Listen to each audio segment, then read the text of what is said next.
কিছুদিন আগেই মুকেশ নীতা আম্বানির ছেলের বিয়েতে এসে আসর মাতিয়ে গিয়েছিলেন রিহানা, সঙ্গে ছিলেন একঝাঁক বিদেশি তারকা। রিহানার পর এবার আরেক ভারতীয় ধনকুবেরের মেয়ের বিয়েতে দেখা গেল হলিউড সুপারস্টার জেনিফার লোপেজকে।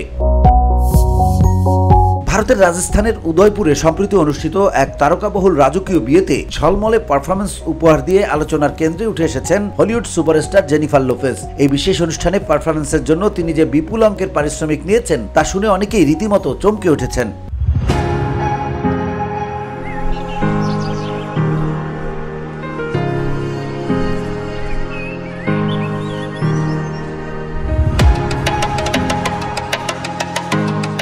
গত সপ্তাহান্তে আমেরিকান ধনকুবের রামারাজু মান্তেনার কন্যা নেত্রা মান্তেনা এবং সুপার অর্ডারের সহ প্রতিষ্ঠাতা ভামসি গাদিরাজুর বিয়ের অনুষ্ঠানে পারফর্ম করেন জেনিফার লোপেজ। 3 দিন ব্যাপী এই বিয়ের আয়োজন হয় 21 থেকে 23 নভেম্বর পর্যন্ত।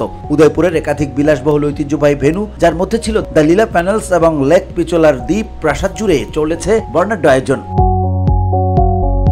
বিয়ের মূল অনুষ্ঠানে জেনিফার লোপেজ হাজির হন ভারতীয় ঐতিহ্যবাহী সাজে। তিনি পরেছিলেন বলিউডের খ্যাতিমান ডিজাইনার মনীষ মালহোত্রার বিশেষভাবে তৈরি একটি রোজ গোল্ড রঙের ক্যাটওয়াক শাড়ি। শাড়িটিতে ছিল ঝিলমিল করা ক্রিস্টাল ফুলের নকশা ও সিকুইনের কাজ, যা সূর্যের আলোতে আরো উজ্জ্বল হয়ে উঠেছিল। সঙ্গে ছিল ভারী কারুকাজ করা strapless blouse.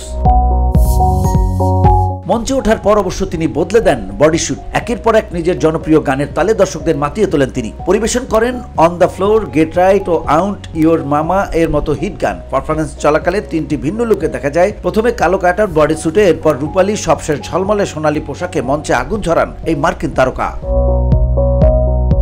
VOD Bangla news desk.